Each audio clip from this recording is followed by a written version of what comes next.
نستعينه ونستغفره ونعوذ بالله من شرور أنفسنا ومن سيئات أعمالنا من يهده الله فلا مضل له ومن يضلله فلا هادي له وأشهد أن لا إله إلا الله وحده لا شريك له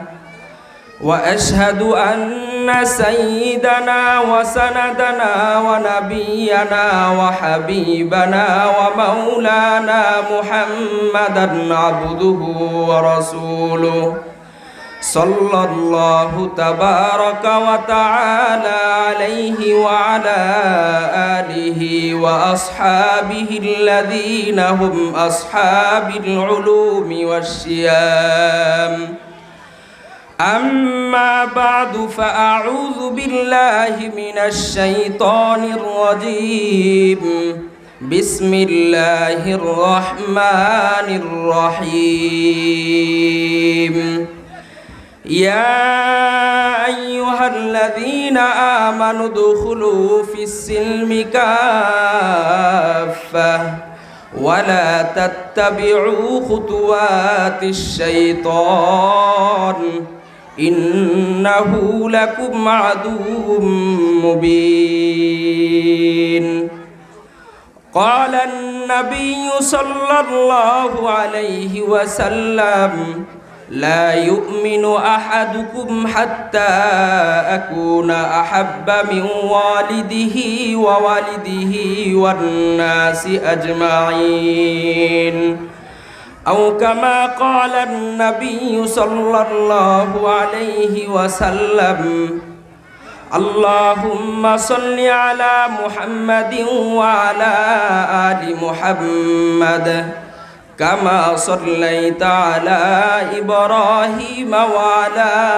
آل إبراهيم إنك حميد مجيد اللهم بارك على محمد وعلى آل محمد كما باركت على إبراهيم وعلى آل إبراهيم إنك حميد مجيد محترم হাজিরিন আমরা সর্বপ্রথম ওই মহান আল্লাহ রব্বুল আলামিনের উপর শুকরিয়া আদায় করি যিনি আমাদেরকে এই কঠিন ফিতনার সময় ফিতনার যুগে ফিতনার জামানায় যে আল্লাহ পাক রব্বুল আলামিন আমাদেরকে সুস্থ রেখে সুস্থভাবে সঠিকভাবে আল্লাহ তাআলার এক দ্বীনি মজলিস কায়েম করার এবং সেখানে এসে দ্বীনি কিছু কথা বলার এবং শোনার তৌফিক দান করেছেন। এজন্য সকলেই অন্তর থেকে মোহাব্বতের সাথে জোরে সোরে কালিমাতুশ শুকুর আদায় করি, সকলেই বলি আলহামদুলিল্লাহ। জনাবে পাক হযরত মুহাম্মদ সাল্লাল্লাহু আলাইহি ওয়াসাল্লাম যিনি এমন একজন ব্যক্তি, এমন একদিন আসবে যেই দিন কিয়ামতের দিন কোনো ব্যক্তি কোনো মানুষের সুপারিশ খাটবে না। এমন একদিন যেই ব্যক্তি মহান হযরত মুহাম্মদ সাল্লাল্লাহু আলাইহি ওয়াসাল্লাম সুপারিশ করার মতো সুযোগ পাবেন, এমন একজন ব্যক্তির ওপর সকলেই জোরে সোরে দরুদ শরীফ পাঠ করি সাল্লাল্লাহু আলাইহি ওয়াসাল্লাম। সম্মানিত মুহতারাম হাজিরিন, আল্লাহ পাক রব্বুল আলামিন এই পৃথিবীতে যত কিছু সৃষ্টি করেছেন দুইভাবে সৃষ্টি করেছেন। আল্লাহ পাক রব্বুল আলামিন এক প্রকার মাখলুককে সৃষ্টি করেছেন শুধু তারই ইবাদত করার জন্য, তার গোলামি করার জন্য, আর এক এর বিপরীতে যতগুলো মাখলুককে আল্লাহ পাক রব্বুল আলামিন সৃষ্টি করেছেন এই সমস্ত মাখলুককে আল্লাহ পাক রব্বুল আলামিন যেই মাখলুকগুলো আল্লাহ তাআলার ইবাদত করবে, গোলামি করবে, ওই মাখলুকগুলোর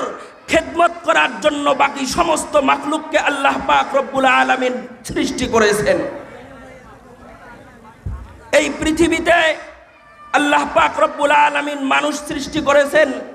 আল্লাহ পাক রব্বুল আলামিন স্পষ্টভাবে তার কালামে পাকের মধ্যে ইরশাদ করেন, ওয়ামা খালাকাতুল জিন্না ওয়াল ইনসা ইল্লা লিয়াবুদুন, আমি জিন এবং মানুষকে সৃষ্টি করেছি একমাত্র তার ইবাদত করার জন্য। আমি জিন এবং মানুষকে সৃষ্টি করেছি একমাত্র আমার ইবাদত করার জন্য। তারা এক কথায় আমাকে স্বীকার করে নিয়ে আমাকে